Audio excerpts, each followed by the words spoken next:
నాగ చైతన్య సమంత ఇద్దరు కలిసి నటించిన చిత్రం మజిలీ ఇక ఈ మధ్య విడుదలై మంచి వసూళ్లను రాబడుతుందని చెప్పాలి। ఇక 10 రోజుల్లో ప్రపంచవ్యాప్తంగా ఈ సినిమా 30 కోట్లకు పైగా వసూళ్లను రాబట్టి నాగ చైతన్య కెరియర్ లో అత్యధిక వసూలు రాబట్టిన చిత్రంగా ఒక కొత్త రికార్డు క్రియేట్ చేసింది।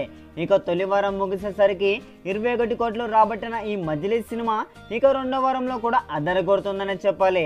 ఇక ఈ సినిమాకి ఆదివారం 2 తెలుగు రాష్ట్రాల్లో హౌస్ఫుల్ బోర్డ్స్ పడ్డాయి। అయితే ఈ వారం వచ్చిన చిత్రలహరికి ధీటుగా కొన్ని చోట్ల దానికి మించిన వసూలను కూడా రాబట్టింది మజిలీ సినిమా। ఇక రెండో వారంలోనూ ఒక కొత్త సినిమా స్థాయిలో ఇది చాలా బాగా అదరగొడుతుందని చెప్పాలి।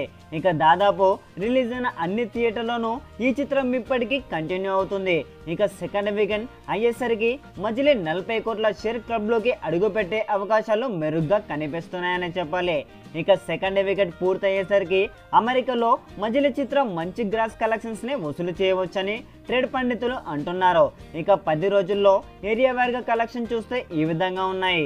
నైజాంలో 10.65 కోట్లు, సిడెట్లో 3.38 కోట్లు, ఉత్తరాంధ్రలో 3.69 కోట్లు, కృష్ణాలో 1.65 కోట్లు, గుంటూరులో 1.91 కోట్లు, ఈస్ట్లో 1.49 కోట్లు, వెస్ట్లో 1.18 కోట్లు, ఇక నెల్లూరులో 0.70 కోట్ల షేర్ కలెక్షన్స్ రాబట్టింది।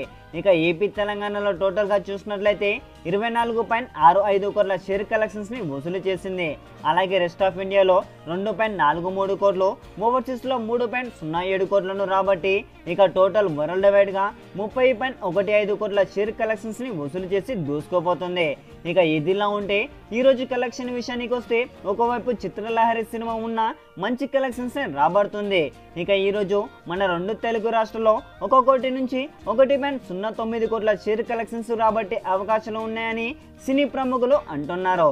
ఇక ఇప్పటికే 50 కోట్లకు పైగా గ్రాస్ కలెక్షన్స్ తో దుమ్ము రేపుతుంది ఈ సినిమా। ఇది ఫ్రెండ్స్ ఇప్పటి వరకు ఉన్న కలెక్షన్ అప్డేట్ చూస్తూనే ఉండండి। ఇలాంటి మీ హీరోల సరికొత్త సమాచారం కోసం అలాగే టాలీవుడ్ కు సంబంధించిన సరికొత్త న్యూస్ అందరికంటే ముందు మీరే తెలుసుకోవాలంటే కింద ఉన్న రెడ్ కలర్ సబ్స్క్రైబ్ బటన్ ని క్లిక్ చేయండి। అలాగే ఈ వీడియో కనుక నచ్చినట్లయితే లైక్ చేయండి, కామెంట్ చేయండి, షేర్ చేయండి అండ్ సబ్స్క్రైబ్ చేసుకోవడం మాత్రం మర్చిపోకండి। బై బై, జై హింద్।